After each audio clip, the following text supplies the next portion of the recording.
Welcome to the OHSAA playoffs preview. I am Michael Roth with Prep Hoops Ohio, and I'm with Kurt Stubbs. Stubbs, we've already covered all of Division I. You can check those out on Prep Hoops Ohio or Michael Roth's YouTube page. So we're back for Divisions 2, 3, and 4 today. Yeah, Division One was a lot of fun because there's just so many teams that are definitely noteworthy, and trying to do a little bit of homework here on 2, 3, and 4, and it's interesting. Just four, is going to be fun to talk about, especially in Northwest Ohio. There's just so many good teams up that way. They could have their own tournament. Um, D3 is a little lean in some spots, especially in Cincinnati, Cleveland areas outside of maybe two really good teams I'm sure we'll talk about. But yeah, I'm interested in jumping in here in D2. Yeah, so I think the way we're going to do it is we're kind of going to pair each region. We're going to cut them in half. So we're going to start off with Region 5, and we're going to go on one side. So Northeast 1 and Northeast 3. So you got Northeast 1, top-seeded Struthers. I believe they're still unbeaten. And then really the other top teams in this district are Perry and Youngstown Ursuline. And then in Northeast 3, Keystone was voted the sixth seed, but they are really struggling recently. Just not a great couple games for them, but they started the year very impressive. And then St. Vincent, St. Mary is here at the bottom of the region. Any it seems like Struthers and St. V are very prohibitive favorites. Is there any team that you think you have a good feel on making a district title game to play either of these teams? You know what? It was interesting when I was looking at St. V. I quickly added up the average seed in their district is 19.8. So almost a 20 seed as the average there. Um, when you look at this, Struthers, yeah, they're 20-0. Trey Metzger just went over the 1,000 point mark. They're a team that, up in that Youngstown area, man, they kind of, those schools kind of fly under the radar a little bit. They don't get a whole lot of coverage. It's kind of a forgotten part of the state, really, um, where, maybe it wasn't 20 to 30 years ago. But yeah, I really like Struthers. I really like their gym, by the way. Um, and tell you a team to watch out for. This team was in a regional last year.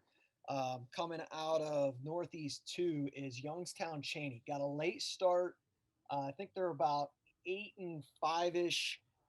They've lost some really close games to Brush. They lost to MPA out of the Bronx in New York. They lost to St. V, Medina, and Jackson. So really, really good competition. A team that was in the regional last year, led by Cam Lawrence and Sherrod Taylor. So keep an eye on the Cheney Cowboys. Yeah, Cheney is actually on the other side of the region. They're in Northeast 2 Right. with Poland Seminary. Correct. Um, so we were going to get to them afterwards. Okay. Okay. Yeah, we were going to cut them in half. So this was just Northeast 3 and Northeast 1. Then no, no. I see Yeah. Struthers and Saint V. Heavy Saint V. Yes. St. V is, I think, for both of our money, the second or first best team in the state, regardless of division. Moeller did beat them when they played, but Moeller has lost 2 games in the GCL South. And you look at St. V's resume this year, and boy, is it impressive. They have not had many off nights schedule wise, and they are beating teams. They're beating good teams by 30 points. And Malachi Branham is playing like potentially the best player in the state, the senior committed to Ohio State. Raymar Pryor has really shined in a sixth man role. Not sure how many teams can bring a junior committed to a D1 program off the bench, but Drew Joyce has that luxury. That's pretty nice. Then Sincere Harris, one of the better athletes in that 2022 class, St. V. They're going to be very tough to beat. Clear favorite to win the state title in Division II. But yeah, it'll be interesting. Likely playing Struthers in the regional semis, and then we go over to Northeast 4 and Northeast 2.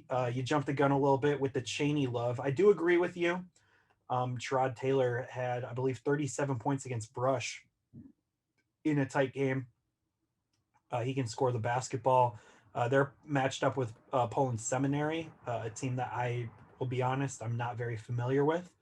And then in Northeast 4, you have Warrensville Heights and Bay. Now, Bay has kind of turned things around after a bit of a slow start. Ashton Price, senior point guard, one of the best scorers to come out of Bay High School in the past decade. They've had some really solid players like Eric Painter, RJ Sinahara, and a couple others that I'm forgetting off of their Final Four team. Mm-hmm. So really, I think the district title games in both of these districts are what you're looking at. Likely Warrensville versus Bay and Poland Seminary versus Cheney. Is there any team that you feel good about likely playing St. V in a regional title game? You know, I do. I like Warrensville Heights. You know, in tournament play, you got to have good backcourt play, and when you got Ramel Arnold and Jaden Hamid, you know, Arnold was just on a torrid pace in last year's tournament, as you well know, taking out, you know, your alma mater there. But man, did he have a fantastic tournament last year. And you know, obviously things got cut short, but yeah, I could see them. I would really like. Poland is a team that usually runs that district up there with Coach Ken Grisdale. Does a great job with those guys, but I could see Warrensville Heights and Cheney in that regional semi game. Um, and I'd like to see a Warrensville Heights St. V regional final.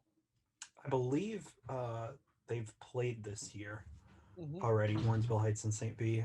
Yeah, you did kind of hint on the game last year between Warrensville Heights and Fairview, one of the games of the season.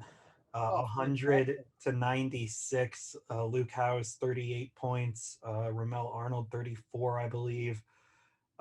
Just a fantastic game to listen to the live broadcast and watch back on film the next day. Disappointing result for myself. And unfortunately for Warrensville Heights, they didn't get the chance to make it to that Final Four that they were favored to. They made it all the way to a regional title game before it got cut short. Going to be much more difficult here in Division II, but we move over to Region 6. And this region has 3 Northwest Ohio districts and 1 Northeast district. And in the Northeast district, this is headlined by Buchtel. And similar to St. V, a lot of people ran from Buchtel. Fifth seeded Norton is the next highest seeded team, and I don't see them giving Buchtel much trouble. Chris Livingston, in his return to the OHSAA, has been fantastic this season. Disappointed I haven't gotten to catch him in person yet. But it is looking likely that they could play Rossford in a potential regional semifinal battle, and that would be a game I'd be very interested in going to. Rossford just took their first loss of the season to St. Ignatius. No shame in that at all for a D2 program going on the road to St. Ignatius. But a team I kind of like in this district, Tiffin Columbian. I got to see them in person. I think Logan Beeston is one of the more underrated sophomores in the state. Him and Austin Parks played together for the Ohio Buckets. They played up a year in AAU this summer, and Beeston can really shoot the basketball.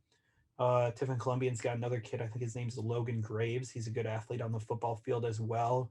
The Tornadoes, I believe, made it to the Final Four in football or the Elite Eight. So this is a program that's used to winning. I think they have a shot to give Rossford a game, but Rossford and Buchtel the clear favorites to meet in this half of the region. Yeah, I really like Rossford. I was able to watch the live stream of their game with St. Ignatius on Saturday. Um, I thought Rossford was right there with them in spurts of that game. And Rossford is not a small team by any means. And when you go up against Ignatius, there's just so much size and so much length on that team, and they just kind of wear you out. I think they're in the midst of maybe 8 or 9 wins in a row. They're on fire right now, so that was a bad time for Rossford to go up there and try to get a win. But when you're looking at D2, I mean, you got in the top half of that district, you got mainly some Sandusky Bay Conference teams, as you mentioned, Tiffin Columbia. Toledo Scott is in there out of the City League. And then Rossford and Toledo. Toledo Central Catholic is 4-8, but they definitely have a kid in Chico Johnson that's as good as anybody in that sophomore class at the guard position. So, but I do see Rossford advancing out of here. Yeah, I think we would be surprised if it wasn't Rossford versus Buchtel. Moving over to the other side of the region, Ashland District, you have Shelby as the number one seed. Ontario, the number two seed, conference rivals. Norwalk and Upper Sandusky, two other teams that you really don't want to sleep on. I think this district, actually, the bottom side, you could have sectional final games, Ontario versus Mansfield Senior and Norwalk versus Upper Sandusky. I think both of those games should be pretty competitive. Shelby has what appears to be a bit of a cakewalk to a district title game. And whoever they play in that district title game, it won't be easy. I know they beat Mansfield Senior this year for the first time in, I think it was like 40 years. Um, so even though they've already beat them this year, that's a sort of rivalry game that won't be easy. Ontario is a conference rival. They've got a senior in Griffin Shaver who's really solid. Um, and then you go over to the Spencerville district, and it is headlined by Lima Shawnee. They've lost one game the past 2 years, and that was to Division One Findlay without Tyson Elwer. George Mangus is the guy everybody knows on Shawnee, a potential Mr. Basketball candidate. The one time I've seen him in person this year, he scored 57 points against Trotwood Madison. Um, Shawnee is going to be tough for any team in this region to beat, let alone the district.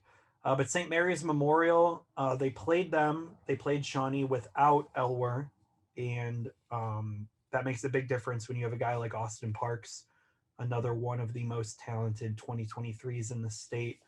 And Shawnee did win that game, so I'd be completely stunned if Shawnee is not in the regional part of this tournament. Yeah, you know, it takes a lot of energy to keep up a streak that they were trying to continue on, and then you lose that game to Finley on this back end of a back to back where they had beaten OG the night before on the road. But the only thing about this district is all these teams are familiar with Shawnee. Defiance with Brian Lehman up there now coaching. His dad, the coach there for a long time. Van Wert is red hot right now. They've won 8 out of 9 after a really slow start coming off that football title. Owen Treese is as tough as any kid in the state of Ohio. And then in the bottom of that bracket, Wasion coming out of the another conference, but I think they're about 17-3. And then you mentioned St. Mary's. Dan Hagemeyer um, is a fantastic coach, especially in big games when he can limit what you do very well on offense. I believe he's the only coach. He's won a state championship at UD Arena, St. John Arena, and the Schottenstein Center. So he is no, he is not not familiar with winning big games. So I do think Shawnee advances out of here, but man, it's tough when everybody in your conference is in this bracket. Yeah, and I think we would all love to see a Shawnee versus Buchtel spot in the Final Four on the line. Mangus versus Chris Livingston, plenty of other matchups that you would want to see in that game, but that is just a game that I would be circling on my calendar as saying that I would want to see that, um, because they do play pretty different styles of basketball, but both teams like to push the pace. I would say if Shawnee and Buchtel played in a regional title game, that the game would likely be played in the 80s. And you don't always get that in high school basketball in 2021, especially in the playoffs. And there is nothing wrong with slowing the pace down. But Yeah, I as a think neutral observer, I like seeing the up tempo offense. yeah, I think a lot of people might, if you're not familiar with Lima Shawnee, uh, you might think, well, they'd be at a distinct disadvantage playing that. But George Mangus is a guy that, um, as you know very well, in a game where it's wide open like Trotwood, he just knows how to score. He must have shot 50 layups in that game against Trotwood. And if you want to play wide open like that, Mangus is going to score 30 plus without a doubt. No doubt. Also, Caden Vermillion, believe he is a baseball prospect. He is one of the best passers from the power forward position in the state of Ohio. He probably had 7, 8 assists just to Mangus in that one game against Trotwood Madison that I was at. Shawnee has a lot of size too. They start Mangus, who's 6'5", Vermillion 6'5", Elwer is 6'6". They also start Jaron Berkey, who's 6'3". So this is a team that won't be at a distinct height disadvantage against Buchtel, and I think they probably, like you said, they're more capable of playing fast. We didn't really mention him, but TJ Pugh has had a fantastic season for Shelby. Don't want to just gloss over him because he has been one of the best. He's one of the best uncommitted seniors. Him and Mangus in the state remaining. There aren't 5 better uncommitted seniors in my opinion in the state. Um, so we can move on to a Region 7. So we're cutting this one in half as well. So this is going to be Central 1 versus Southeast 2. Um, and Central 1, 2 familiar opponents, Jonathan Alder and DeSales. These teams, I believe they met last year in the district title game. They were the number 1 and the number 2 seed, and the winner had the right to face off against the Southeast District winner. And that's what could be the case again, as really everybody else ran from Alder into Sales. They were 1 and 2, and then 3, 4, and 5 all went to the other district. Bloom Carroll, the 6 seed, is the next highest. And then Southeast, actually, they had 1 district last year for Division II, but they have 2 districts again. So this district is led by Logan Elm, Unioto, Hillsborough, and Jackson. Unioto has a freshman, Tavion Galloway. I'm not sure how many people know of his name, but he is a no-brainer D1 recruit for basketball, in my opinion. Also heard he's very talented on the football field as well. 6'5", athletic. Logan Elm, they won this district last year. Isaac Ward, one of the best players in Southeast Ohio. They returned pretty much everybody from that team last year. And then Hillsborough and Jackson, FAC rivals. Is there anything you're really looking at on this side of the region outside of that Jonathan Alder versus DeSales potential colossal rematch? Well, the interesting thing here, and this is telling, that the 1 and 2 seed jumped into this particular region because they always see this as the easier path to getting to the Final Four. You used to not be able to do that.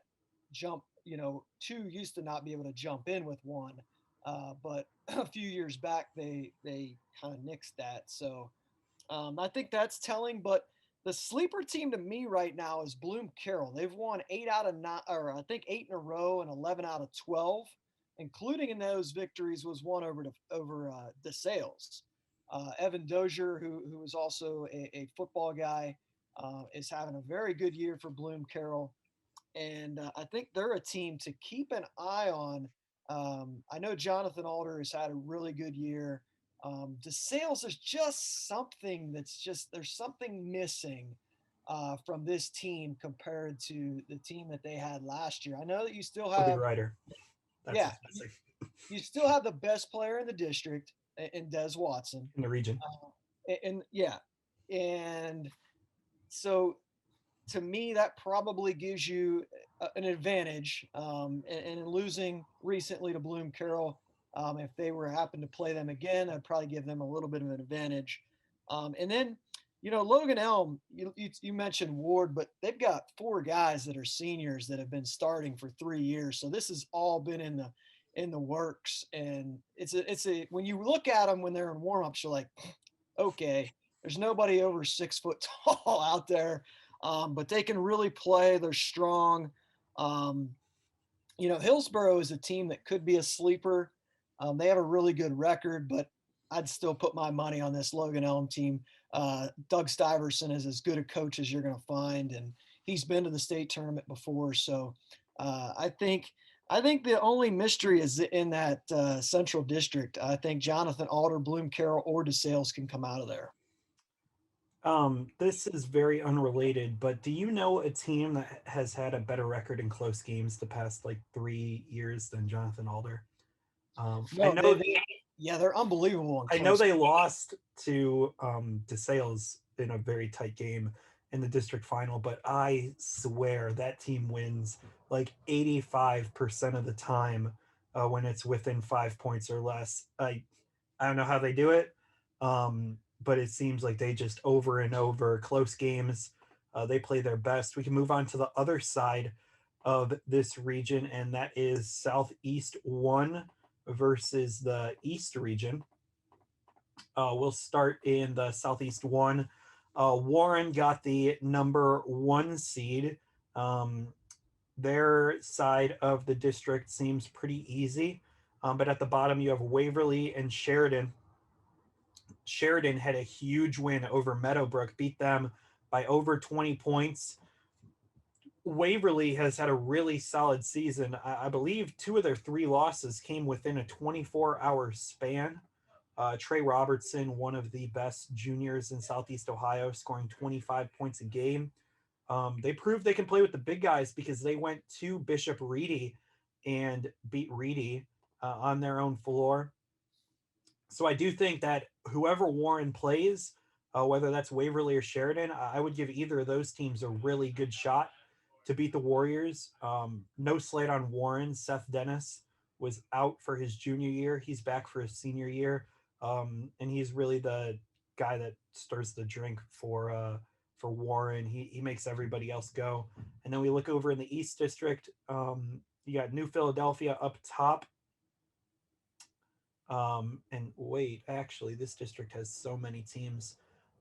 It looks like it should be 2 districts in one. Yeah, it's one whole district. Oh my gosh, uh is there 18 teams in here? Yeah. Yeah. Um wow.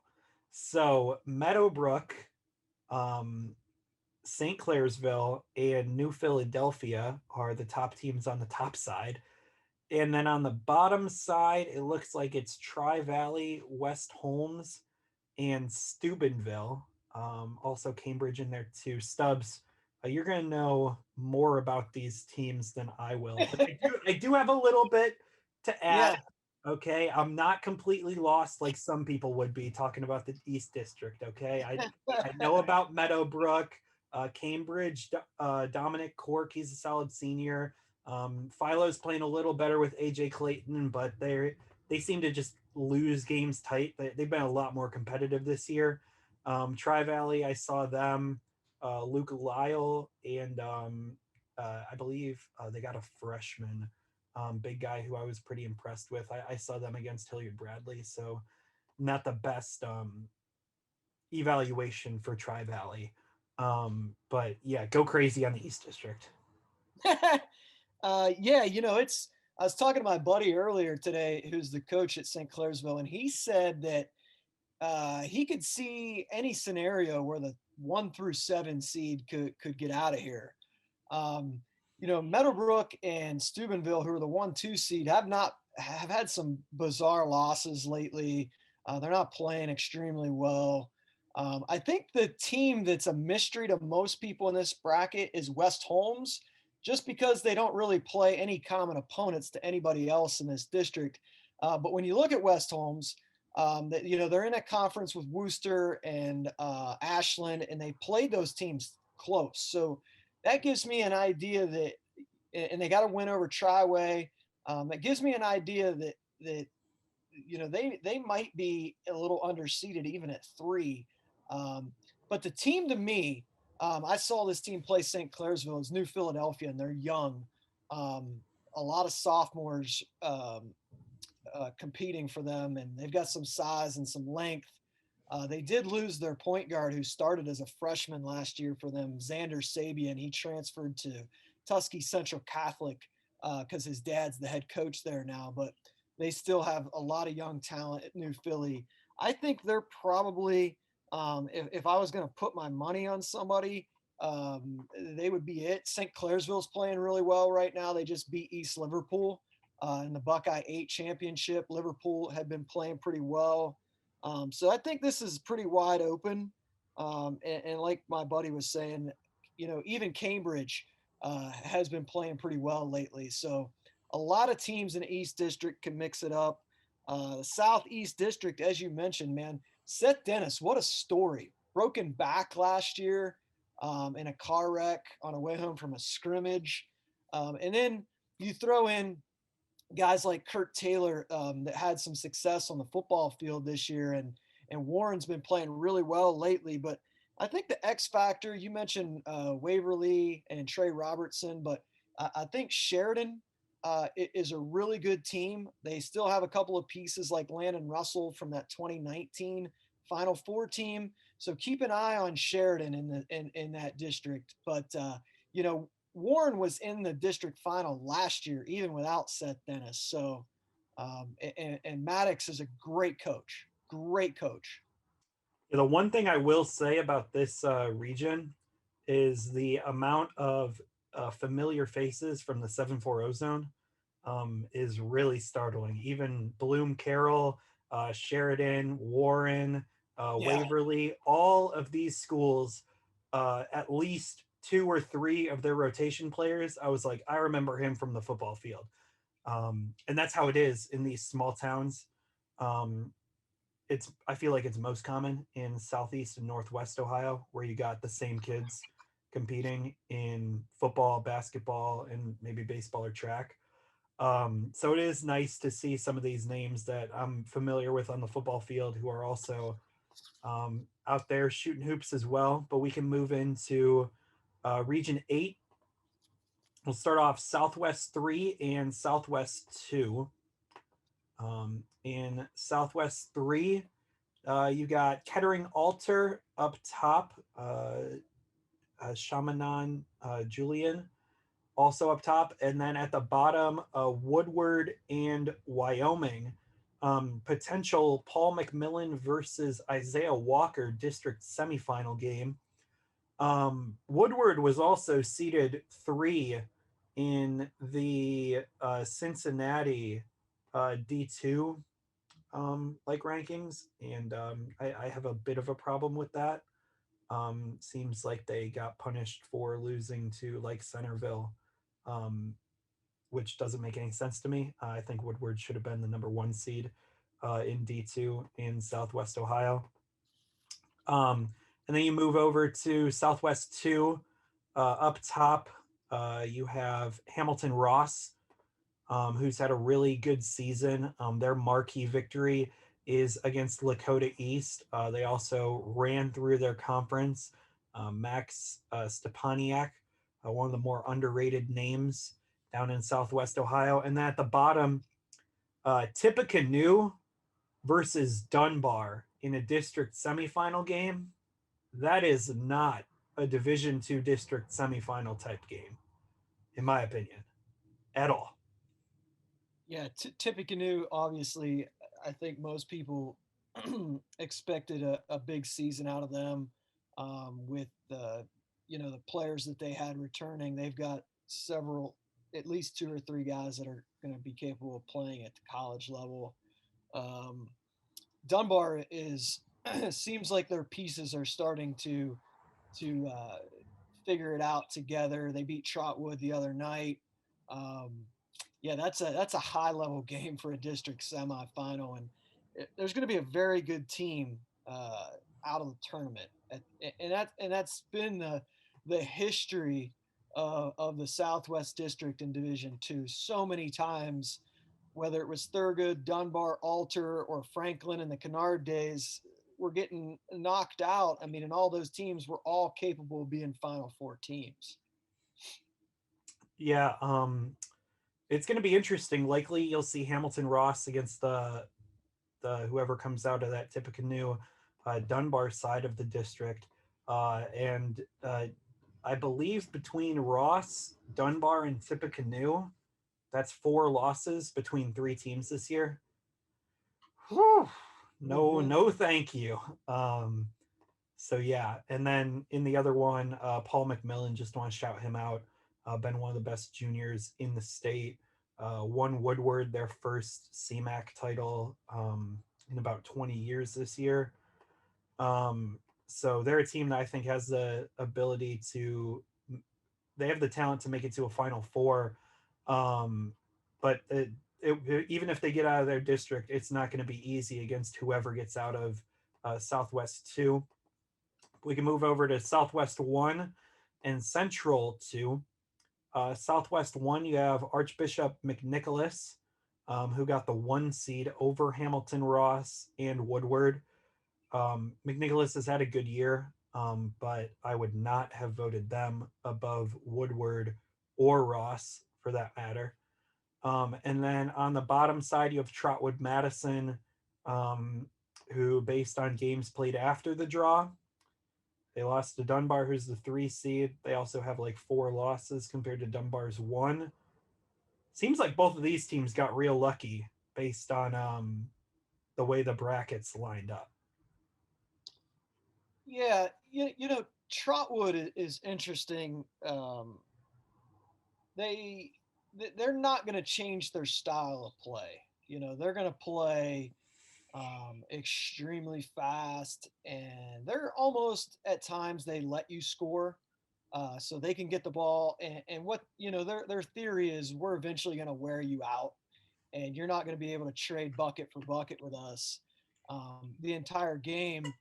And this year's a little bit different because you don't have an Amari Davis or a Carl Blanton or a Sammy Anderson. They have good players, but they don't have guys I mean, they had a run of guys for about 4 or 5 years that was just incredible. And now they've kind of come back to the pack a little bit. For a couple of years, people were like, "Well, is Dunbar ever gonna reemerge?" Because they were getting blown out by Trotwood, and this year they come back and beat them, and they're back.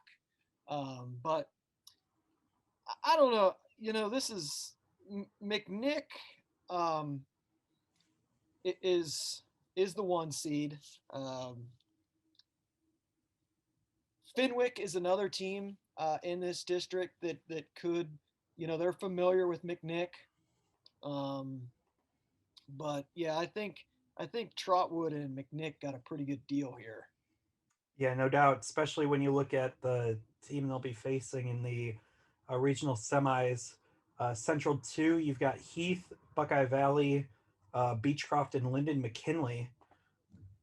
I actually think the district semis in this district should be pretty exciting between Beechcroft and Linden McKinley. I was there for the regular season meeting. Amani Lyles buzzer beater 3 with Beechcroft down 2 to help Beechcroft win the City League North.